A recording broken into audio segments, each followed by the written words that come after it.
Este espacio es presentado por Claro Empresas Soluciones Corporativas. Presenta el siguiente programa Banco República, nuestro banco país. Empresarios de acá se realiza en el Hotel NH Montevideo Columbia. Hoy iniciamos la temporada número 11 de Empresarios de acá. Vamos a conversar sobre el sector agropecuario y los desafíos para este año y también para el gobierno entrante con Gerardo Zambrano, que es el presidente de Zambrano y Compañía.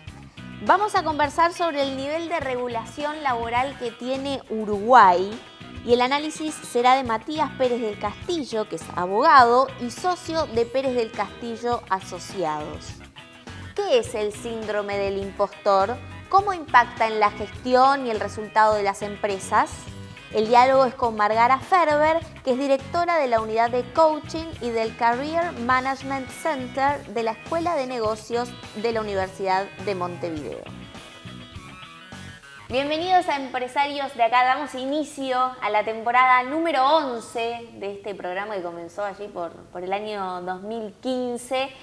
Eran solo unos 9 programas que habíamos preparado y bueno, nos extendimos un poquito más. Este año vamos a estar superando los 450 programas. Es un gusto que estén del otro lado. Lo hacen posible ustedes, lo hacen posible los sponsors que nos acompañan año a año, que seguramente los van a ir conociendo en el transcurso del programa. Así que gracias por estar del otro lado. Lo anunciamos al inicio y la primera entrevista de este ciclo va a ser con quien tengo a mi lado, que es Gerardo Zambrano, que es el presidente de Zambrano y Compañía. Bueno, bienvenido. Muchas gracias por estar aquí. Bueno, un gusto estar contigo. Nos conocemos hace muchos años y como vos decís, esa trayectoria de tantos años quiere decir que significan algo, ¿no? Bueno, muchas gracias. Yo le voy a decir una cosa. Cuando yo empecé, usted fue el segundo entrevistado, mi segundo programa. Y como los segundos serán los primeros, ¿no? Ahora es el primero. Estupendo. Hemos evolucionado. Bueno, Gerardo, tiene una experiencia de más de 40 años en el rubro agropecuario, fundó la empresa Zambrano y Compañía el 15 de mayo del 89. Es taurina la empresa, muy buena, tenaz. Sí. Y es la primera empresa nacional de servicios agropecuarios del Uruguay. Bueno, Gerardo, hay algunos temas por los que lo quiero llevar en esta entrevista y para empezar, preguntarle ¿qué entiende que le quedó pendiente al gobierno saliente? A ver, yo creo que el gobierno saliente, si bien tuvo mucha sensibilidad con el sector agropecuario, cosa que no habíamos visto en los 15 años anteriores, yo creo que realmente, a pesar de la sensibilidad, el campo estuvo sufriendo algunas consecuencias, más allá de lo climático, sino, por ejemplo, para darte un ejemplo bien claro, el tipo de cambio. Yo creo que el campo sufrió mucho el tipo de cambio. Cuando sos un país exportador, con un país caro para producir, realmente el tipo de cambio que no te ayuda para exportar, yo creo que realmente eso es una de las cosas que en definitiva no es que sea un debe, porque cuando uno reclamaba, y lo hemos hablado inclusive con Labat y con el propio presidente, reclamaba un poco el tema del tipo de cambio que lo reclamamos todos los productores y las gremiales, etcétera. Claro, aducían con veracidad de que ellos tenían la prioridad de la inflación, cosa que controlaron, una inflación dentro de un rango meta, que lo hicieron, más allá, diríamos, de otras cosas positivas que hicieron con respecto al aumento de salario, a la baja de desempleo. Muchas cosas buenas, herramientas que sirvieron para la economía en términos generales, pero como yo dije en alguno de esos títulos que yo mando, como que el campo realmente favoreció, diríamos, el bienestar de todos los uruguayos. O sea, el campo sostuvo el bienestar de todos los uruguayos en función de esa herramienta del tipo cambio y esa bienestar que hubo a nivel, diríamos, de lo que es la gente de la ciudad, que se ha visto en el aumento de venta de automóviles, en los viajes, en un montón de factores que bienvenidos sean, pero que evidentemente eso diríamos como un debe de casi todo el periodo que se corrigió en algo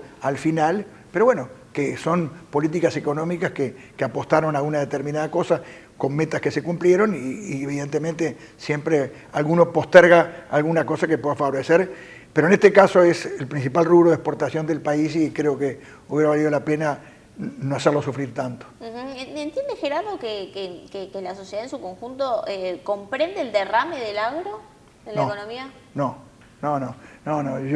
Yo siempre sostengo de que la exposición del Prado lo que ha querido siempre hacer es tratar de que la gente de la ciudad se anime, diríamos, a ver qué es lo que pasa en el campo, porque hay un mal concepto del tema del campo. El campo se creen que no se trabaja, o se creen que todo el mundo es rico, o que porque tiene camionetas o lo que sea, y es totalmente contrario. En el campo se trabaja muchísimo, se sufren muchas cosas climáticas adversas que hay que, tanto sea una sequía como una inundación, ¿no? Y evidentemente todo ese esquema de lo que en el campo se hace para producir y que en definitiva es lo que mueve la economía del país, porque vos mirás las exportaciones, que son las divisas que entran, y los productos agropecuarios son los que están primero, o la carne, o la celulosa, o el grano, o las hojas, o sea, siempre eso, y eso no, la gente de la ciudad obviamente no le da la importancia que realmente tiene. Y te digo un ejemplo. Un día en un programa de la ciudad de televisión, me empezaron a hablar de la seca. Y yo le digo, mira, ¿sabes una cosa? Le dije, en la ciudad, la seca, empezaron a hablar de la seca cuando no se podía tomar el agua de las canillas. Después, en ese momento que estábamos en el programa, decía, ahora se puede tomar el agua de la canilla y la gente ya se olvidó de la seca. Y en el campo seguimos teniendo los perjuicios de la seca grandes. O sea que realmente para marcar un ejemplo claro de no le hace falta de sensibilidad de la gente de la ciudad del campo, sino la falta de conocimiento de la gente de la ciudad de lo que es el campo. Y yo creo que eso es una lástima que gobiernos como el que estuvimos estos últimos 5 años mostró mucho más el campo que la ciudad. En cambio, yo te diría la verdad que es una lástima, lo estuvimos hablando ahora con las nuevas autoridades que van a entrar ahora el 1 de marzo, que esa apatía que tiene que haber, ellos la tienen que, de alguna manera, mejorar frente a los 15 años pasados, que los 15 años del frente, que parecía como que había una diferencia o lucha de clases o cosas que no le daban la importancia que a mi entender tiene, como tiene también un montón de industrias vinculadas al sector agropecuario y otras que no tanto. Pero bueno, creo que siempre hay cosas para corregir y para mejorar, sin duda, ¿no? Hablaba del gobierno entrante ahora en algunos días, que entiende que en dónde tiene que hacer foco para el agro o para el rubro al que usted quiera definir allí. Nosotros la ventaja es que dentro de la empresa hemos diversificado los rubros y empezamos con el tema de la lana, que hoy tiene unos problemas de valor y un achicamiento del stock ovino muy grande. Seguimos con los embarques a frigoríficos, después fuimos anexando determinadas cosas en la venta inmobiliaria, después tenemos ahora venta urbana, tenemos los insumos, tenemos agrocápite, que son inversiones inclusive en tierra. O sea, hemos diversificado bien la cartera. Y yo creo que, a ver, el gobierno nuevo tiene, como te dije recién, que tener, y le hemos hablado, mira que hemos estado con Orsi, estuvimos con Gabriel Odone, la verdad que muy racional, muy sensato, inclusive Gabriel piensa, más allá de su conocimiento, intercambiando, piensa igual que uno, y hablamos bastante también de las posibles limitaciones que puede llegar a tener, esperemos que no. ¿Se puede saber algo más de esa conversación? Bueno, hablamos bastante, pero después te cuento algo más. Pero creo que lo importante es los lugares estratégicos donde la gente, buena gente. Y ahí yo creo que han dado bien, han elegido un buen presidente del Banco Central, un buen... o sea, hay un esquema armado en base a la economía que entiendo que es razonable, como hay otros que evidentemente uno de repente no puede estar de acuerdo. Por ejemplo...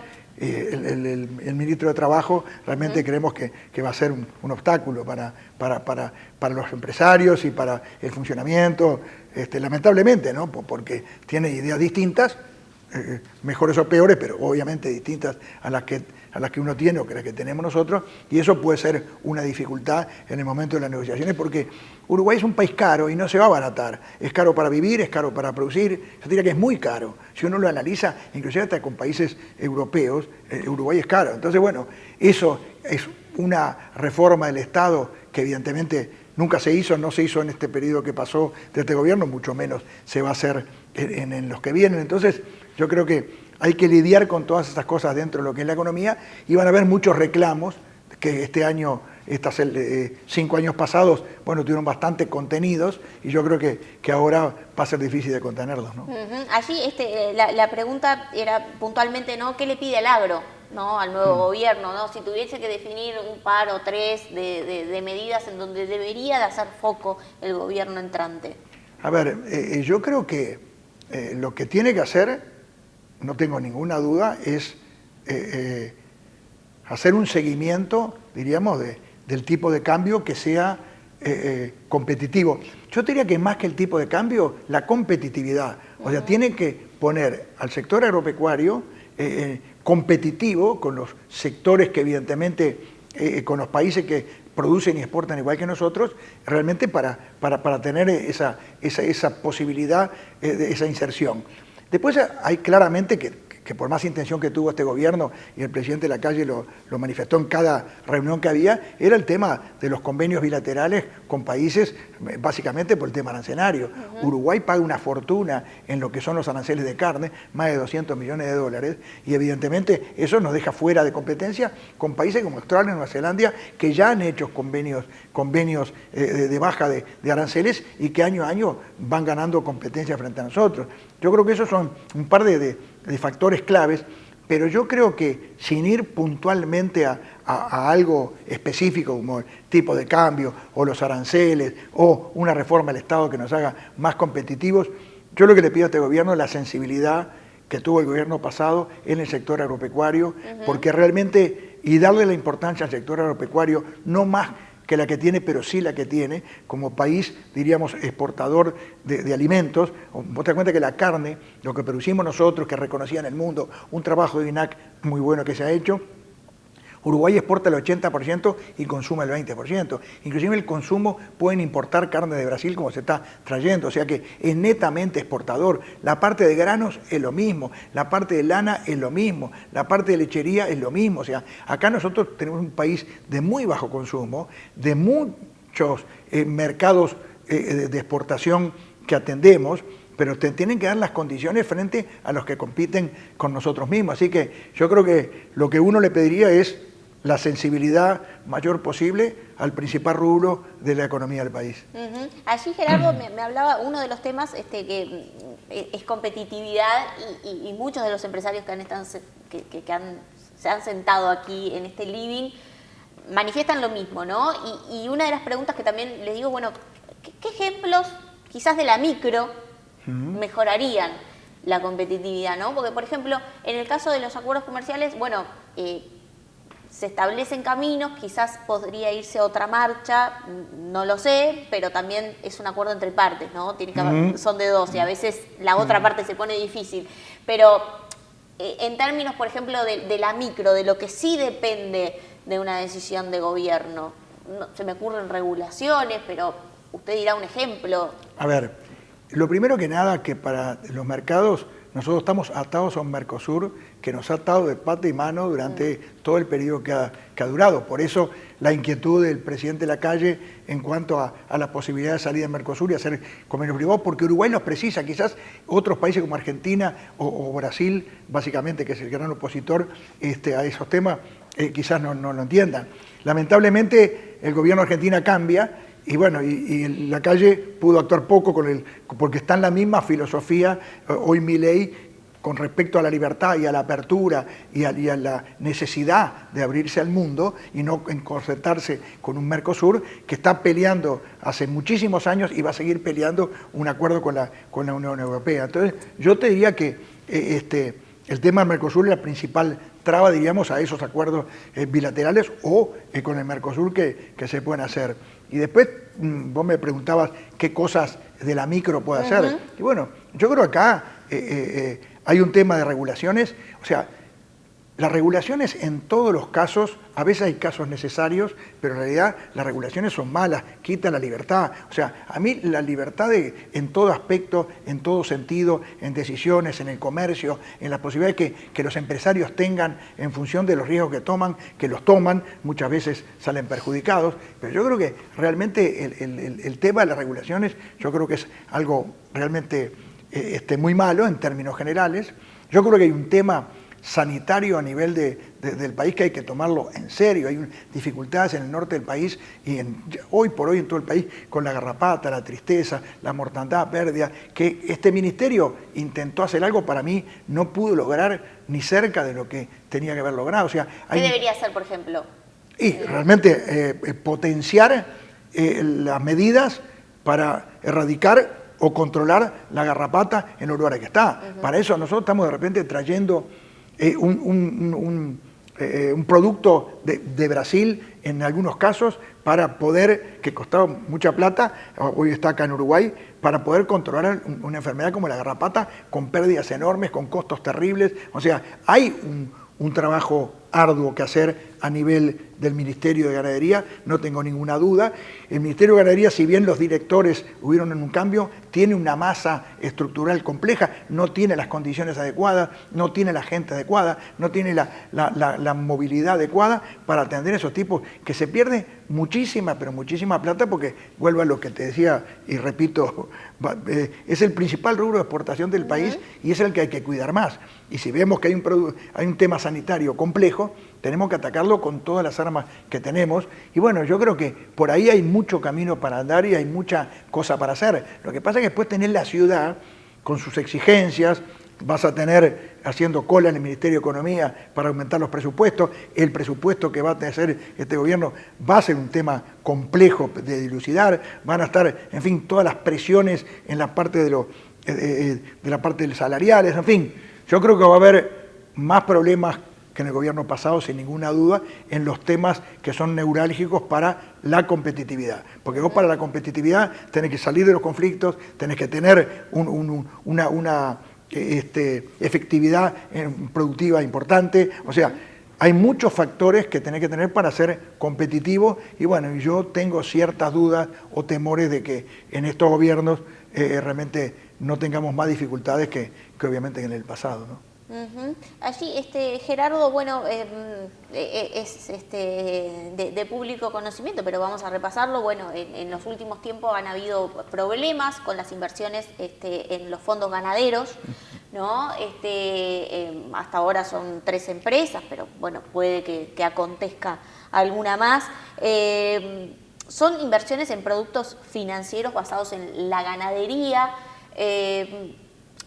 ¿Está impactando esto en los negocios, por ejemplo, en la ganadería o en este tipo de inversiones? ¿Qué es lo que se afectó? A ver, yo creo que es un tema, bueno, a lo mejor enero en Punta del Este o en donde esté, realmente no había muchas noticias y realmente... Fue el tema. Sí. Fue y está siendo el tema, con gente de conocimiento y la mayoría sin conocimiento, pero bueno, uno que conoce el sistema trata de no... Yo dije algunos comentarios al principio y ahora, como me los preguntaste, te voy a contestar, pero la verdad que es un tema que ya es suficientemente difusión como para que uno lo siga haciendo. Pero el tema es muy claro, ni el sector agropecuario, ni el sistema de capitalización de ganado tienen nada que ver con los problemas de las empresas. Acá vieron 3 empresas con muchas dificultades, con cifras que realmente uno no tenía nada más pálida posibilidad de que existieran esas cifras,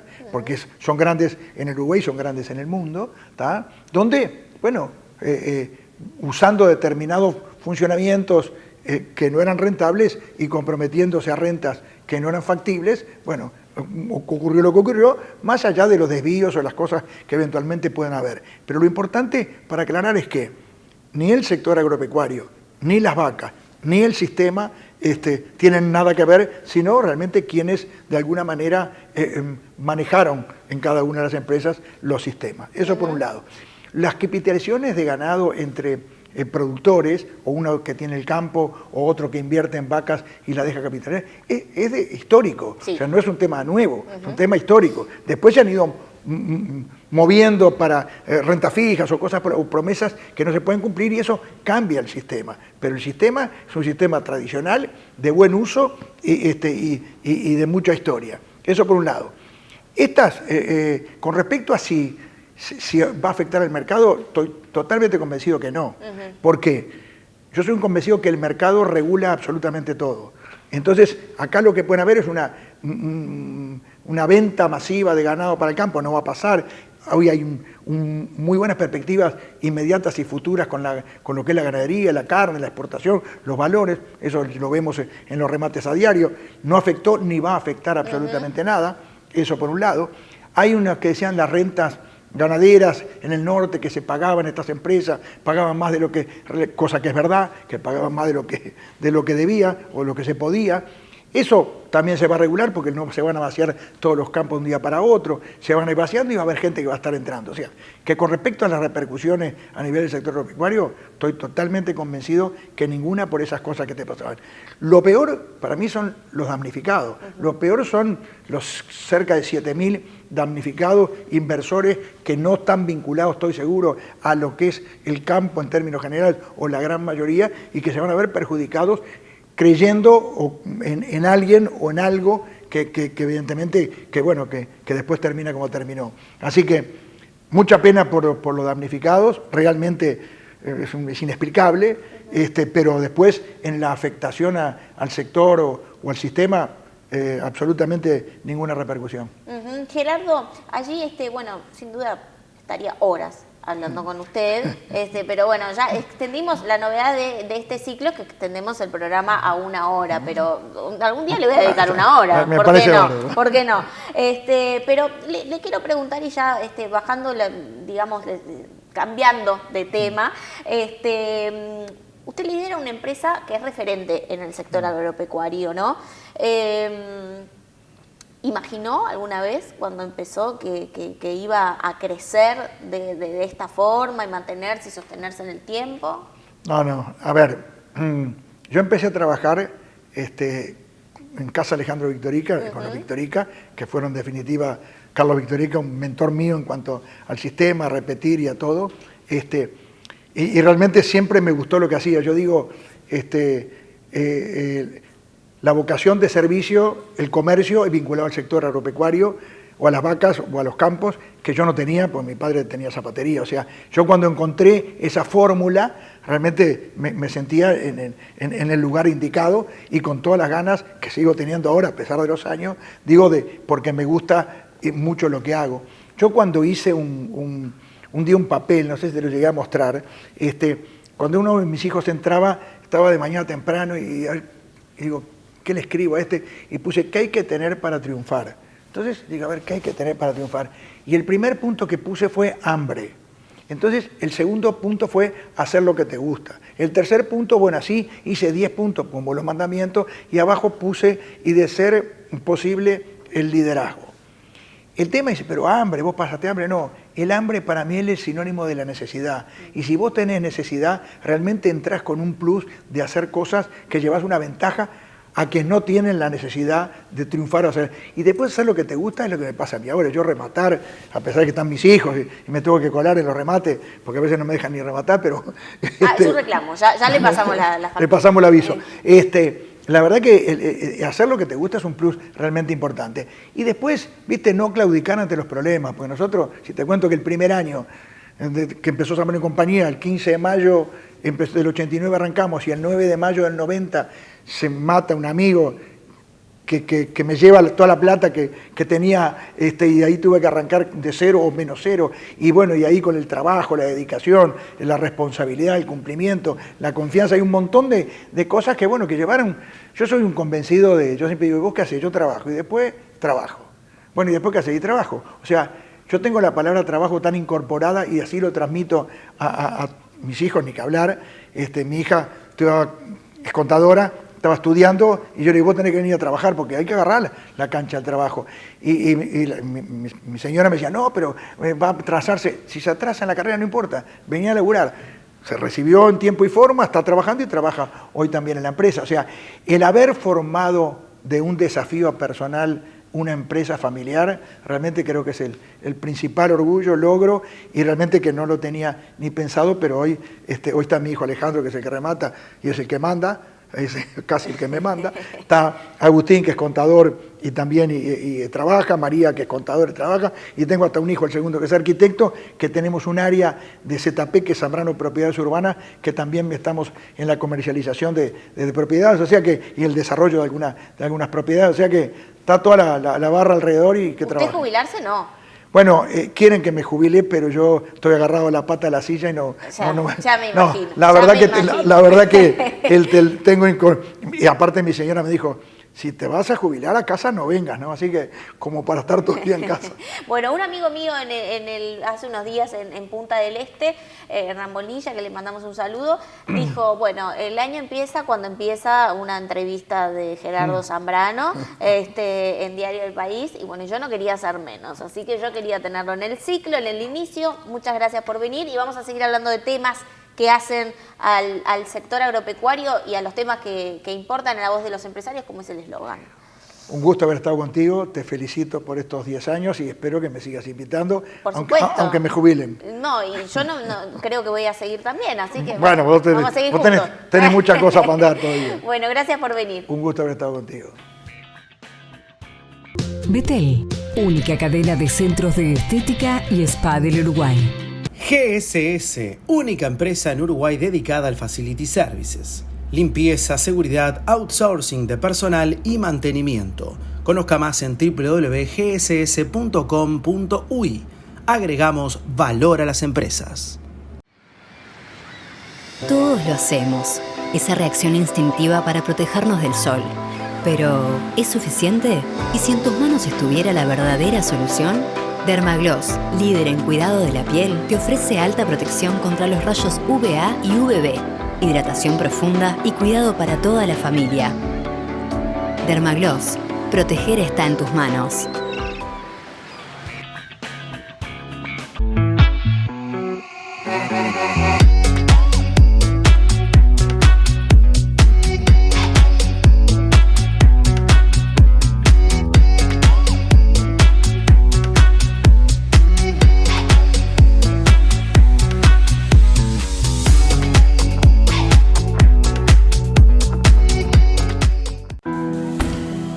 Todos los emprendimientos tienen una energía especial, una energía que los hace avanzar, que no los deja detenerse, una energía que los hace crecer.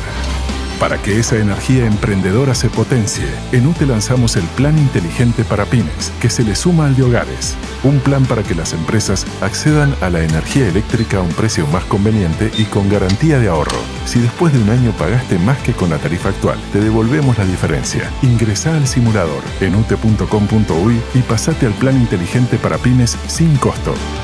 UTE, transformando con energía nuestro país. En tus obras, coloca aberturas de aluminio Patagonia, importadas de China, de alta prestación y a precios increíbles. Reconocidos constructores locales nos han elegido para sus proyectos con total éxito, mejorando sustantivamente la performance de los cerramientos y con importante ahorro de costos. Aberturas Patagonia, excelente calidad a precios increíbles. Presenta Forbis Mazars. Auditoría, contabilidad y outsourcing, impuestos, compliance, capital humano, legales. www.forbismazars.com/UI. Más de 310.000 uruguayos trabajaron en el Estado en el año 2023. De ellos, casi 298.000 fueron funcionarios públicos y más de 12.000 becarios, pasantes u otros contratados. Un informe de la consultora Advice revela que 5 organismos concentran la mayoría de estos empleos. Estos son la Administración Nacional de Educación Pública, ANEP, el Ministerio del Interior, la Administración de los Servicios de Salud del Estado, ACE, el Ministerio de Defensa Nacional y la Universidad de la República. En comparación con el año 2019 y teniendo en cuenta el último gobierno, el empleo público tuvo una leve reducción del 0,8%. Este análisis se basa en datos de la Oficina Nacional de Servicio Civil hasta diciembre del año 2023. Segundo bloque de empresarios de acá, y ya tenemos aquí en nuestros estudios a Matías Pérez del Castillo, que es abogado, es socio de Pérez del Castillo y Asociados, es un especialista, referente en lo que es la materia laboral y corporativa, bueno, autor de varios libros, es docente en la UM y en el IEM. Bueno, bienvenido. Primera vez acá en el programa, además. Segunda, creo. ¿Segunda? Sí, pero hace mucho tiempo. Sí, ay, ya me falla la memoria, borremos esto. Éramos otras personas. Bueno, Matías, a propósito de hablar de lo que es regulaciones laborales, ¿no? En qué momento estamos, qué es lo que hace falta modificarse. Bueno, es interesante para hacer una puesta a punto siempre en los inicios del año y más en un año en que hay cambio de gobierno. En estos momentos, ¿cómo tú evalúas el nivel de regulación en materia laboral? Bien, hay que distinguir lo que es las relaciones individuales de trabajo de las relaciones colectivas, es decir, las que se dan entre un empleador y los trabajadores y las que se dan entre empresas y sindicatos. Derecho individual, derecho colectivo, derecho sindical. En el plano individual no hay un código del trabajo, pero sí hay una cantidad de normas de diferente época, de diferente jerarquía, que hacen las veces, ¿no? de un código del trabajo. Y lo que sucede es que ante vacíos normativos está la justicia laboral especializada que interviene emitiendo jurisprudencia y en base a esa normativa dispersa pero abundante y la jurisprudencia de los jueces laborales, uno sabe por dónde rumbear, ¿no? Hay bastante seguridad jurídica y digamos, los conflictos individuales de trabajo se resuelven según criterios de derecho, ¿no? De justicia. En el plano colectivo la situación es bastante diferente. Para empezar, las normas son muy limitadas, son muy pocas las normas que hay en lo que tiene que ver con la relación entre empresas y sindicatos. Algunas de ellas se aprobaron en estos últimos años, por ejemplo la ley de personalidad jurídica, la previsión de la LUC, de la huelga en la LUC, en el 392 creo que es, y demás, pero son muy pocas normas, ¿no? Y el problema es que son pocas normas se le suma que la justicia laboral no interviene en el plano colectivo, no tiene competencia para intervenir. Quien sí interviene es el Ministerio de Trabajo, oficiando como mediador, como conciliador, ¿no? Y muchas veces dirimiendo las contiendas colectivas no en función de criterios de derecho, sino en función de la fuerza de los actores sociales o a veces en función de cuestiones políticas. Entonces son como dos situaciones muy diversas, sí tienen en común las dos, que es una normativa en general bastante antigua y muy rígida. En el plano individual se ve sobre todo en lo que es el tema de los tiempos de trabajo, esto que no se permite compensar horas de un día con horas de otro. Y en el plano colectivo, sobre todo, se ve en la negociación colectiva, esto de que no se puede, un acuerdo a nivel de empresa no puede modificar lo que se establece en la rama. Estamos en un momento en el que creo que debería darse un paso adelante avanzando con algunas reformas laborales que ya se han comenzado. Allí, justamente de lo que se ha comenzado, ¿no? Y que quizás refiere al periodo de gobierno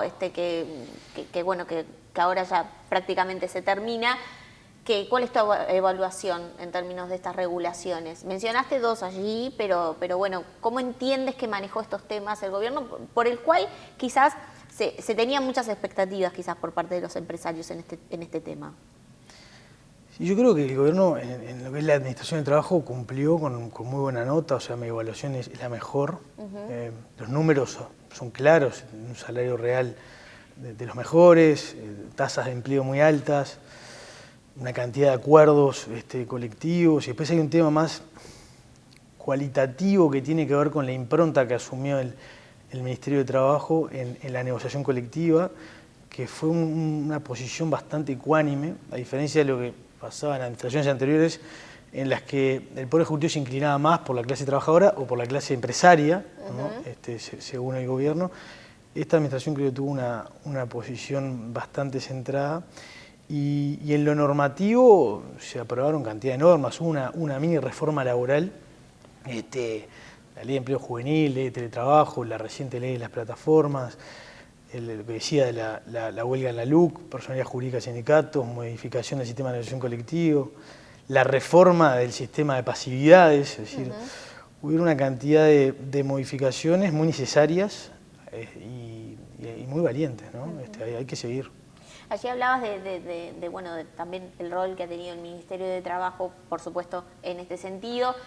En el bloque anterior, que estuvo el empresario Gerardo Zambrano, hacía referencia justamente al nuevo Ministerio de Trabajo que está pronto a comenzar con el nuevo gobierno, y no estaba muy contento con la elección del ministro, de Juan Castillo. Es un comentario quizás que se repite en muchos empresarios, lo digo a título personal, de conversar con empresarios, pero quiero saber, en tu visión, ¿no? ¿Qué opinan los empresarios respecto a este tema o cómo están con esta decisión? Y ha generado mucho ruido, ¿no? Y creo que es normal el ruido que generó, porque Juan es un referente del Partido Comunista, un partido que cree que el empresario es un enemigo al que hay que derrocar para redimir a la clase trabajadora. O sea, está bien que a los empresarios les haga ruido, pero Juan es un hombre, digamos, de diálogo, que promueve la negociación, ha ocupado cargos de relevancia en el Ministerio de Trabajo, en la Dirección Nacional de Trabajo, y con muy buena nota. Conoce del mundo del trabajo y se ha rodeado muy bien. Es decir, el equipo del Ministerio de Trabajo, hay una cantidad de técnicos y de funcionarios públicos del mismísimo Ministerio de Trabajo. Por ejemplo, el viceministro es Hugo Barreto, el futuro viceministro, ¿no? Hugo Barreto, acá me cagan un poco la gente de la ley porque tengo la mejor relación, pero Hugo es catedrático de Derecho del Trabajo en la Facultad de Derecho de la Universidad de la República, fue asesor ya del Ministerio de Trabajo en otras administraciones. Después está, por ejemplo, Marcela Barrios, la futura directora nacional de Trabajo, ha ocupado cargos de relevancia en la mediación, en diferentes grupos de actividad. Y puedo seguir, o sea, a lo que voy es que el Ministerio de Trabajo no va a ser Juan Castillo, va a ser Juan Castillo con un equipo que creo que está bien conformado y también acompañado de economía, ¿no? De Odone y el equipo de Odone, porque todos sabemos que en lo que es la Administración del Trabajo a veces manda más economía que el propio Ministerio de Trabajo. Creo que el desafío que van a tener es entender que a veces para proteger al trabajador hay que proteger y promover a las empresas, sencillamente porque sin empresa no hay trabajo. Allí una de las propuestas que ya está en la agenda, asomándose, y va a ser uno de los temas con seguridad, es la reducción de la jornada laboral. Eso, ¿cómo tú lo observas? ¿Es posible en los términos que se está planteando? Porque el ideal, digo, es la reducción de la jornada laboral sin pérdida salarial, ¿no? Ese es como el leitmotiv que está en los titulares y en las exposiciones públicas del propio presidente del PIT-CNT, por ejemplo, que maneja muy fuertemente esta propuesta. ¿Cómo tú lo observas? A ver, yo creo que la finalidad es loable y hasta compartible, ¿no? Después está el grado de profundidad de análisis de la propuesta y hasta las matemáticas, diría. Es decir, tú planteas la duda, ¿sería con pérdida salarial o sin pérdida salarial? ¿De qué reducción horaria estamos hablando? ¿En qué sectores? Hay algunos sectores, por ejemplo, en el sector industrial, es difícil pensar en la reducción. Pero más allá de eso, y respondiendo a tu pregunta, creo que no estamos preparados, porque primero habría que atacar algunos temas previos o que condicionan esa propuesta, esa iniciativa. Uno es el de los tiempos de trabajo, que mencionaba, y otro es que no tenemos indicadores de productividad en nuestro país. Entonces, si la idea es que se puede trabajar menos produciendo lo mismo, pero si eso no se puede demostrar, es un poco, digamos, incierto el resultado que pueda dar, ¿no? Y ahí es donde nos podemos pegar un tiro en el pie, ya somos poco competitivos, no podemos ser más caros y menos productivos, ¿no? Es un tema que hay que estudiar bien, pero obviamente la finalidad es compartible, la propuesta es interesante, en otros países se ha hecho, pero en países donde no existen las condiciones regulatorias que tenemos acá. Allí, por ejemplo, el indicador de productividad, ¿quién lo podría ser o cuál sería, de quién sería esa función si existiese? ¿Del propio Ministerio del Trabajo? ¿De quién vendría, digamos, esa información? ¿De la empresa?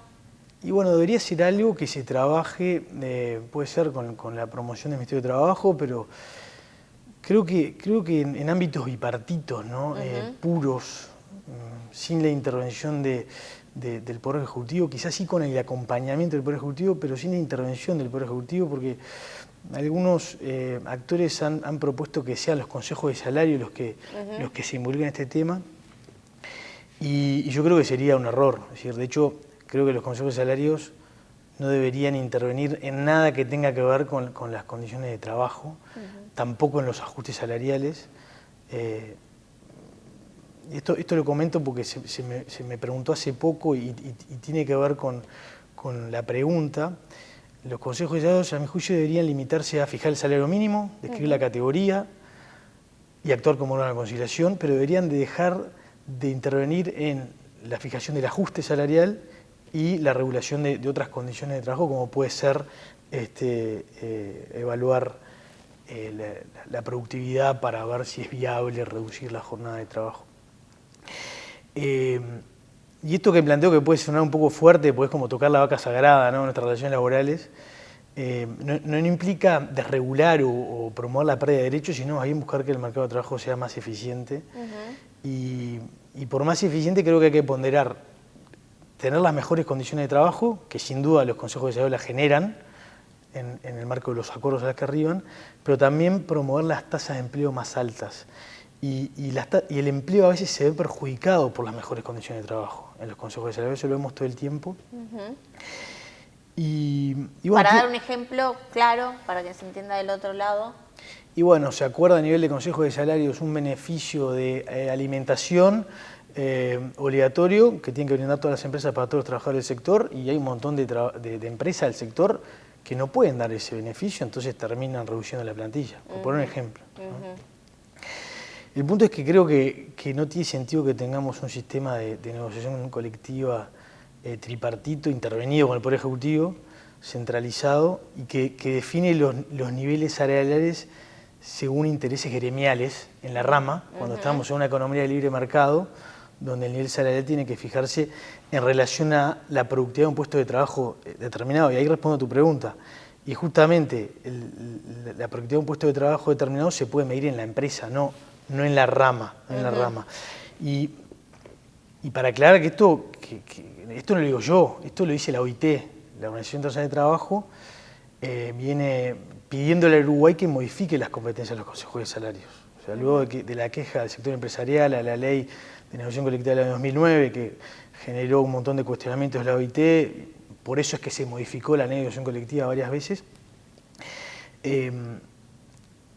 Hoy se mantiene pendiente uno de los cuestionamientos de la OIT. O sea, se sanearon todos menos uno, que es el de las competencias de los consejos de salario. Dice la OIT que tiene que modificarse porque la negociación colectiva tiene que ser libre y voluntaria, y no es libre y voluntaria desde el momento que se obliga a negociar en ciertos ámbitos, el Consejo de Salario con la intervención del Poder Ejecutivo y demás, y eso es contrario al convenio 98 de la OIT, que ha sido ratificado por ley en nuestro país. Entonces, este planteo, más allá de que promueve, digamos, un mercado de trabajo más eficiente y con más empleo, está fundado en el derecho del trabajo a nivel internacional, y es un desafío grande que creo que va a tener el nuevo gobierno.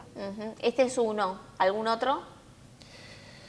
Bueno, habrá que ver cómo van a gestionar algunas iniciativas parlamentarias desde el propio partido gobierno, que tengo entendido que no están alineadas con la visión de la futura administración del trabajo, ¿no?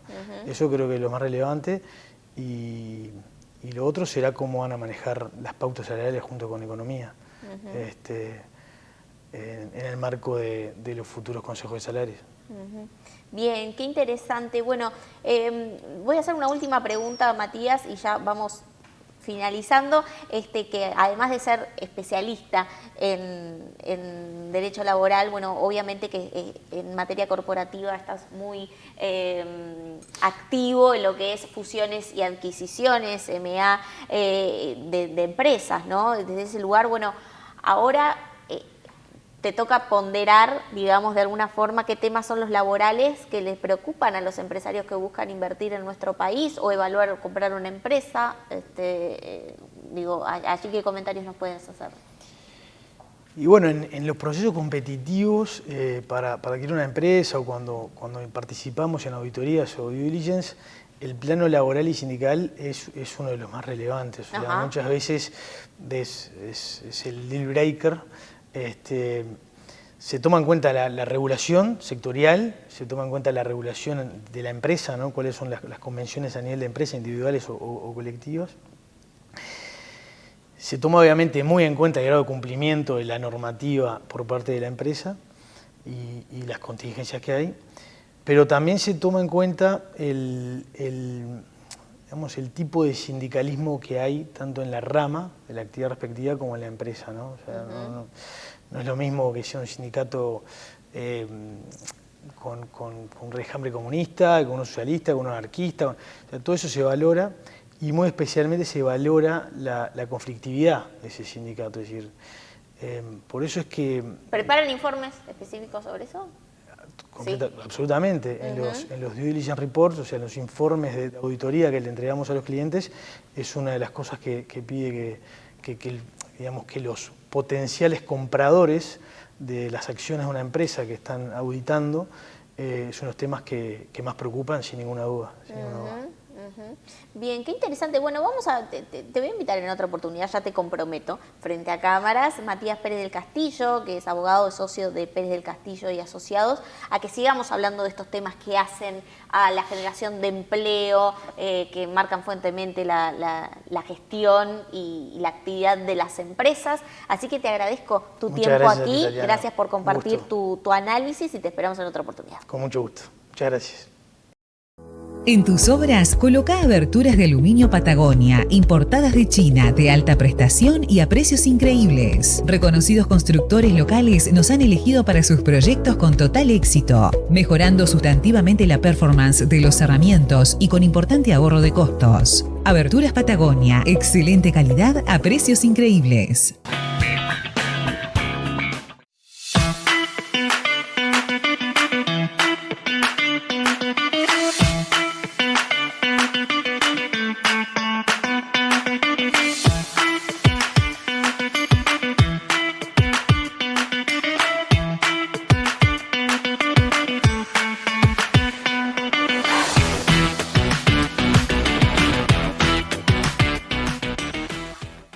En el Banco República guardamos los sueños de las pymes uruguayas y las ayudamos a crecer. Abrí tu cuenta sin costo. Obtené tu crédito express en menos de 48 horas con la tasa más conveniente del mercado y resolvé todo por eBrow. Si tenés dudas, agendate en tu sucursal de preferencia o solicita asesoramiento por WhatsApp al 21996 000 o al 1996 opción 6. Banco República, nuestro banco país.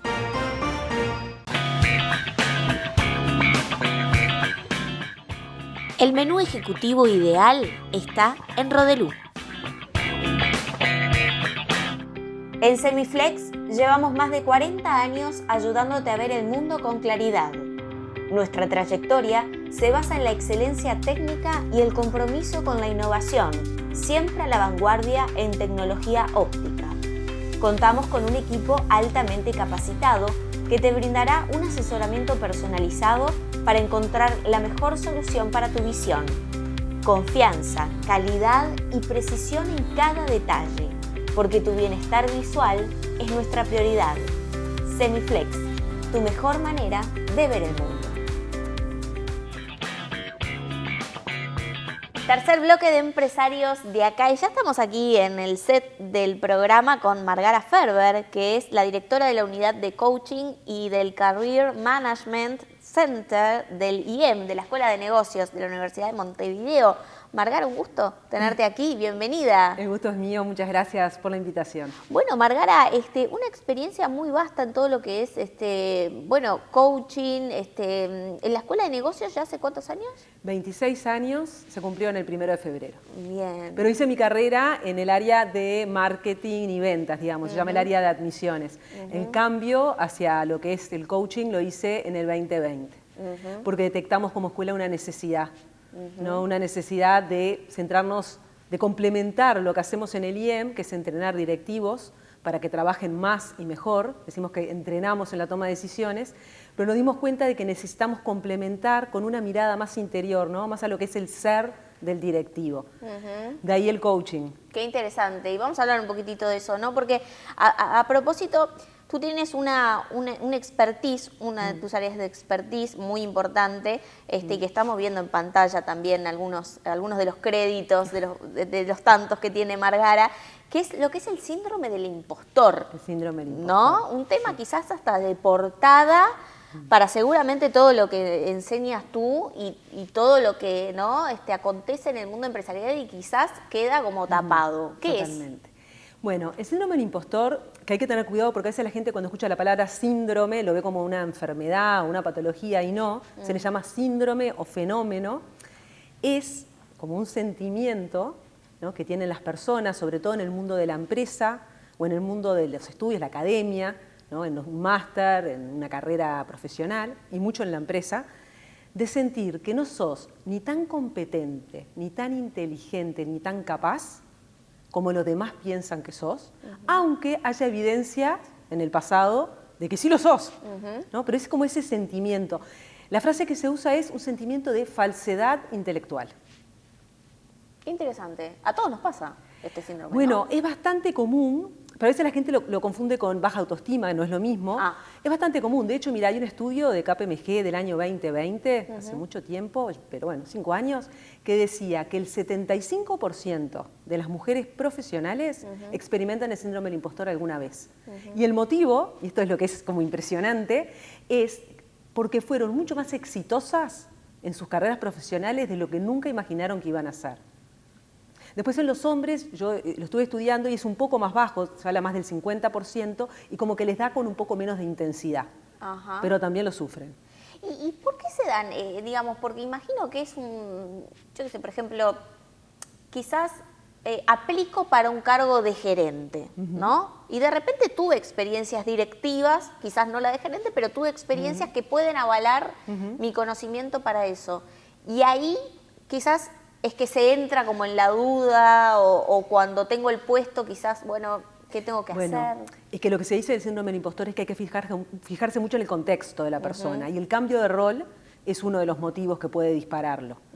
Porque las personas que tienen síndrome del impostor lo que tienen es una visión errada de lo que significa ser competente.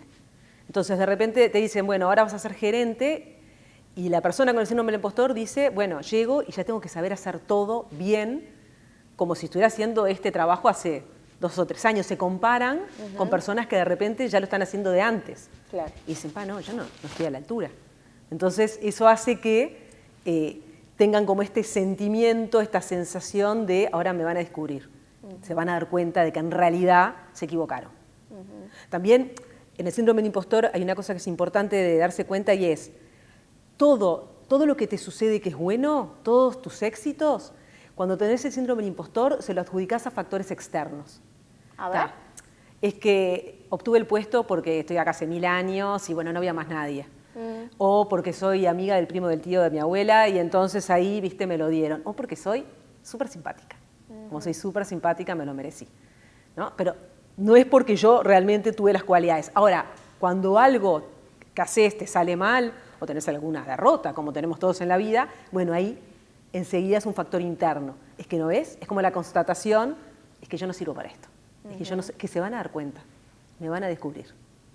Y esto, Margara, pasa, por ejemplo, en quizás personas, empresarios o ejecutivos con puestos ya constituidos. Es decir, yo ya soy gerente hace años y ¿puede llegar a afectar este síndrome? Sí. Generalmente tiene que haber algo más del contexto, ¿no? Pero puede llegar a pasarte. Igual se dice que con la edad baja un poco. Pero sí, hay gente que convive con esto, gente grande que está conviviendo con esto. Hay distintos grados de intensidad, ¿no? De hecho, hay un test que desarrolló una de las que descubrió este síndrome, Pauline Clance, que bueno, que te hace varias preguntas para que tú veas si lo tenés o no lo tenés. Pero sí puede pasar. Por ejemplo, hablando del contexto, en los mensajes familiares, ¿no? Si tú cuando eras chico, en tu casa, viste qué pasa, ¿no? Que de repente, bueno, vos sos la simpática, el otro es el divertido, ¿no? Bueno, y vos sos el inteligente, ¿no? Vos sos el brillante, ¿no? Y creciste con eso, pero de repente llegás al mundo de la empresa y te cuestan las cosas. Y te das cuenta que de repente no sos tan brillante. Entonces ahí, o por ejemplo los estereotipos, sos la única mujer en un mundo de hombres. Claro. Entonces todo el rato sentiste que te tenés que estar probando. O cuando representás un colectivo. Entonces, puede pasar que te pase que estés teniendo un cargo importante y que de repente estés sintiéndote así. Y eso, las consecuencias que tiene son muy graves para vos y para la organización. Claro, ahí quería llegar, ¿no? Porque primero, ¿cómo impacta en las personas y los ejecutivos? Bueno, lo has mencionado, ¿no? De alguna forma, ¿no? ¿Hay algo allí que se puede agregar? Bueno, mirá, las personas con el síndrome del impostor elaboran estrategias para que no ser descubiertos y eso les genera como mucha ansiedad. Entonces, toman medidas que van en contra de su carrera profesional y también en contra de los resultados de la organización. Entonces, por ejemplo, pueden autosabotearse, ¿no? Sale algún proyecto o algo y no se presentan. Ajá. O lo procrastinan, ¿no? Porque bueno, si lo dejo para más adelante no es que yo no sea brillante, sino que no me dio el tiempo. Claro. ¿No? O sobrepreparan. Hay todo un capítulo en esto de sobrepreparar las cosas, que implica no delegar, ¿no? Es un estrés continuo. Entonces eso tiene muchas consecuencias. A ver, ¿por qué? ¿Qué pasa? Esto funciona. Los mecanismos funcionan, pero ¿a qué costo? Claro. ¿No? ¿A qué costo? O sea, podés tener un burnout, podés tener... Y la organización le pega en contra, ¿no? En los resultados. Allí cómo es el impacto justamente, ¿no? En la gestión y en el resultado de las empresas, ¿no? Y claro, porque de repente una persona que podría estar rindiendo mucho más, mucho mejor, que podría estar tomando proyectos, más desafiantes, y no lo hace porque está lidiando con esto. Y entonces salen los dos perjudicados. Esto, digamos, es común que los empresarios ejecutivos manifiesten esto, no como, tengo esto, ¿no? Pero manifiesten estas preocupaciones. Mira, esto sale siempre en las charlas que doy, y yo lo que digo, y bueno, se lo digo a las personas que están mirando el programa, ¿no? Que una forma de sacarlo a la luz, de hecho es una de las formas que se dice que hay para combatirlo, ¿no? Hay una especialista en el síndrome del impostor, yo me formé con ella, que se llama Valerie Young, que dice que, bueno, que uno tiene que aprender a pensar como un no impostor. Y el primero de esos pasos es normalizar la situación. Pero es difícil trabajar con alguien o tener a alguien que depende de vos y te parece que tiene esto y decirle, che, me parece que tenés el síndrome del impostor, porque claro, es medio, capaz que un poco violento. Entonces yo lo que siempre recomiendo a las personas que van a la charla y de repente a las personas que están mirando ahora el programa es que les digan, mirá, ¿sabes que miré un programa sobre el síndrome del impostor? No sabes qué interesante, cuentan esto. Y ahí la otra persona va a decir, mirá, a mí me pasa, porque es súper común. ¿No? Y lo primero es como normalizarlo. Mirá, sí, te pasa, tenés este sentimiento, no es el fin del mundo. Claro. Ahora, no alcanza con verbalizarlo. Claro. O sea, después tenés que hacer otras cosas. Y lo siguiente que tenés que hacer es, entender qué es ser competente. O sea, las personas con el síndrome del impostor tienen una creencia equivocada sobre qué es ser competente. ¿No? Entonces, ahí hay distintas tipologías, ¿no? Ser competente no es hacer todos los trabajos perfectos en un grado superlativo, es saber qué trabajo le tenés que meter más tiempo y a qué no, cuál tenés que delegar. Claro. O el genio natural es otra de las posibilidades, pensar que, te dan un encargo nuevo y ya lo tenés que saber hacer de primera, y no. Hay gente que dice, es que si tengo el talento lo tengo que saber hacer, y no. Está bien que tengas el talento, pero el talento necesita de tu esfuerzo. Y está todo esto de la mentalidad fija, la mentalidad de crecimiento, de Carol Dweck. Esto es un concepto que se habla mucho ahora a nivel empresarial. ¿De qué se trata? Bueno, de que las personas podemos tener el cerebro en una de estas dos mentalidades, ¿no? Entonces la mentalidad, cuando estás en cerebro fijo, es cuando vos pensás que los talentos que tenés son los que tenés. Ponele, yo soy mala en matemáticas. Yo nunca voy a saber matemáticas. Y es como que te cerrás. Claro. Y entonces cuando vas a un lugar y sale algo de esto, vos como que te estás protegiendo. Claro. Y en cambio el cerebro en crecimiento es decir, mira, yo no sé todo, ¿no? No sé todo todavía, como que la palabra clave es todavía, claro, pero lo puedo aprender, ¿no? Entonces, de alguna manera, como que te abrís al aprendizaje, ¿no? Bien, bien. Y de alguna forma ya tuvimos algunos tips para amortiguar el impacto. ¿Alguno más allí? Bueno, mira, vienen a ser como 3 pasos, ¿no? A ver. O sea, aprender a pensar como no impostor. Significa normalizarlo, ¿no? Tengo esto, me pasa esto, ¿no? Lo segundo es aprender qué es ser verdaderamente competente, cuando, ¿no?, ser competente es una cosa que vos lo tenés irrealmente alto, ¿no? Lo que tú pensás que es ser competente no es así. Y lo tercero es, bueno, hacer las cosas que tenés que hacer a pesar de los pesares. Esto es lo que dicen, ¿no? Bueno, ¿te sentís así? No pasa nada. Vos igual hacé, porque el sentimiento es lo último que se va a ir. Entonces, lo que se dice mucho es, y esto es lo que enseñamos en yo tengo un programa que tenemos ahora que se centra en esto, ¿no?, en el ser del directivo, ¿no? Y lo que trabajamos mucho es en como la parte interna, ¿no?, de los directivos. No estamos muy acostumbrados al tema más de hacer más, hacer mejor, más en la parte de toma de decisiones, pero esto es más centrado en el pensamiento, ¿no? Entonces, bueno, mira, tus sentimientos es lo último que se te van a ir. Pero si vos entendés, tenés conciencia de lo que te está pasando, claro, bueno, ¿te pasa esto? Bueno, ¿con miedo? Siempre. ¿Por miedo? Nunca. Claro. Con miedo siempre. Anda, hacelo igual, a pesar de los pesares, a pesar de los mensajes familiares, a pesar del contexto, a pesar de que te sientas como un impostor, vos hacés lo que tenés que hacer. Porque lo que dice Valerian, que es, todos perdemos cuando las personas brillantes juegan chiquito, ¿no? Juegan debajo del radar. Claro. Qué interesante, Margara. Bueno, sin duda te voy a invitar a otra oportunidad, a que conversemos de otros temas que también son de tu expertise.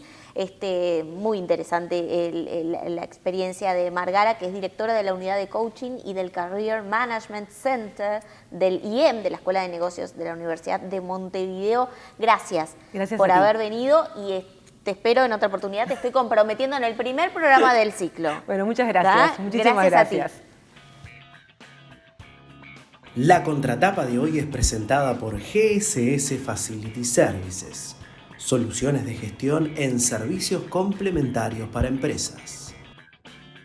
En el programa de hoy dialogamos con Gerardo Zambrano, que es presidente de Zambrano y Compañía, y definió en una palabra como aquello que le pediría al próximo gobierno entrante: sensibilidad. Sensibilidad para con el sector agropecuario. Por otra parte, conversamos sobre las regulaciones laborales que tenemos en la actualidad y qué desafíos le enfrenta el próximo gobierno en ese sentido. Uno de los temas a destacar es que en términos de regulación a nivel colectiva, es decir, las que implican los sindicatos, Uruguay no tiene una nota demasiado óptima. También hablamos del síndrome del impostor, este síndrome que puede afectar a profesionales, a ejecutivos, a empresarios y que en base a determinadas recomendaciones o tips se puede amortizar los efectos que puede llegar a tener para con la gestión o los resultados de una empresa. Estos fueron los temas que desarrollamos en el programa de hoy. Por supuesto que los espero el próximo viernes a las 21 horas, como siempre, con los temas que importan en la voz de los empresarios.